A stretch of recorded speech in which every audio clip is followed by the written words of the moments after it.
तर hello guys, ह्या व्हिडिओमध्ये मी तुम्हाला ब्लाऊज पीसपासून आणि गोणीपासून हा सुरेख असा पाऊच शिवायला शिकवणार आहे। तर सर्वात आधी तुम्हाला ब्लाऊज पीस, पिशवी, गोणी आणि अस्तर हे लागणार आहे। ह्याला एकत्र जॉईंट करून तुम्हाला शिवून घ्यायचं आहे। स्क्रीनवर दिलेल्या मापानुसार तुम्हाला या कपड्याची कटिंग करून घ्यायची आहे।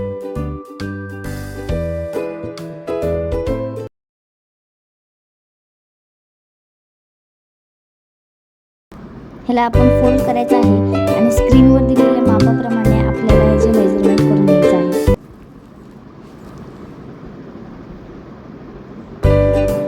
ह्याला आपण चारी कॉर्नरला करून घ्यायचं आहे आणि नंतर हे कट करायचं आहे। त्यानंतर मी ते दोन्ही साईडला झिप लावून घेतलेली आहे आणि त्याला स्टिच करून घ्यायचं आहे आणि त्याच्यानंतर त्याच्यावरती टॉप स्टिच द्यायची आहे।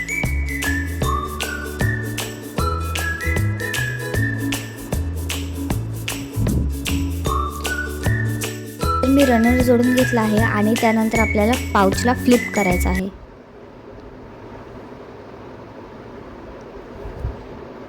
फ्लिप केल्यानंतर जे आपण कट केलं होतं त्याला स्टिच करून घ्यायचं आहे या पद्धतीने। त्यानंतर पाऊचला फ्लिप केल्यावरती तुमचा असा सुंदर असा पाऊच तयार आहे।